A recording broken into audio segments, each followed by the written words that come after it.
Si Austin Reeves ngayon naglalaro sa season na to na may career best performance niya sa Lakers. May 27.8 points, 5.6 rebounds, 6 assists per game sa 37 minutes nito. At ito yung season na sinasabi na may pinakamataas siya na production, averaging sa buong career niya sa Lakers. Nasa 10th scoring siya at 13th assist ngayong season.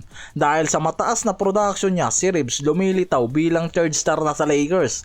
Kasama si Luka at LeBron, hindi na lang yan tinitignan ngayon bilang third option. Siya yung nagiging primary scoring playmaker option sa oras na walang Luka o LeBron sa lineup. Pero ang nakikitang problema kay Reeves, yung bumabagsak na performance at number niya kapag umaabot sa punto na nakakapasok sila sa playoffs o sa ibang mga crucial game. Nawawala yung mataas na production nitong si Reeves. Isa rin yan sa nakikitang malaking problema sa kanya nung last season.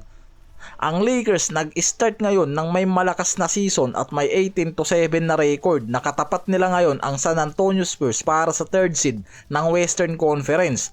Ang Lakers nagiging inconsistent kasi kamakailan sa huling 6 na games nila at nag-record sila ng 3-3 record sa road game at nagpapakita na may malaking problema sa depensa.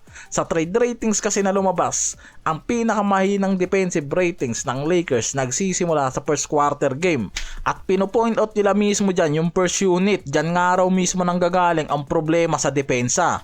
Sa ngayon, nakikita na sobrang malakas ang performance ni Reeves para sa season na to. Mataas ang kanyang market value.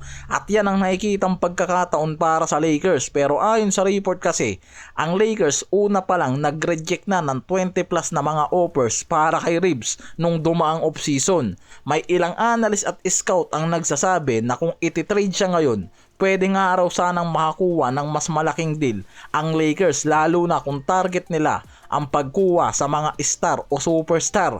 Magiging sapat nga raw talaga na value itong si Reeves.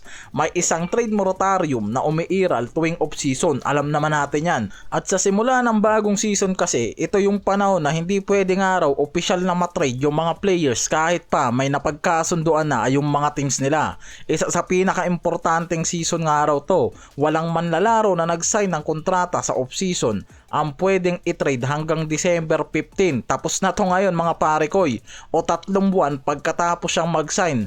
Kung malilate pa ngayong season, kaya nakikita na pagkatapos ng buwan na to ng December, mag-iinit na agad at maglilip ang moratorium na pumigil nun sa paglipat ng mga player bago nga mag-sign nung off-season. Dahil dito maraming teams ang pwede nga raw mag-offer sa Lakers kung sakaling buksan talaga nila ang pangalan ni Reeves sa trade market. Yan ngayon ang nakikita dyan.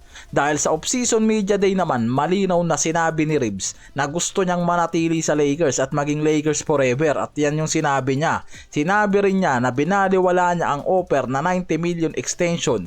Bagay nga raw na hindi niya inaakala na manggagawa niya. Dahil mas gusto niyang manatili sa Lakers pero hindi niya hawak ang future niya. At anytime pwedeng magdesisyon sa kanya ang Lakers. Mas malaki ang tsansa na magkaroon ng malaking trades dahil ang Lakers may goal na mag-strengthen para sa playoffs push, lalo na maging contender ngayon. Pwedeng mas agresibo sila magsimula ng offer o tumanggap ng offer dahil mas maraming asset ang available ngayon, lalo na itong si Giannis. Si Gilbert Arenas naman mismo na dating NBA star yung nagbigay ng opinion sa SOCMED sa X tungkol sa sitwasyon nitong si Austin Reeves at yung possible trade nga raw na gawin sa kanya ng Lakers. Nung una sinabi niya na dapat i-trade ng Lakers si Austin Reeves para nga daw makakuha ng malaking return o pangalan dahil ngayon sobrang taas talaga ng value nitong si Reeves sa market. Sinabi nito na sell high, win big, pero pagkatapos niyan sinabi niyan mismo na hindi niya nga raw talaga intensyon na pilitin ang Lakers na i-trade si Austin Reeves ngayon. Ang gusto nga lang daw nito na buksan ng Lakers ang telepono sa mga tawag mula sa ibang teams, lalo na kung si Reeves nga ang pag-uusapan. Ibig sabihin, basahin nga raw kung ano yung mga offers na pwede nga raw dumating sa kanila dahil mataas talaga ang value ni Reeves ngayon. Kung ang offers mahina o hindi sulit, ayos nga lang daw.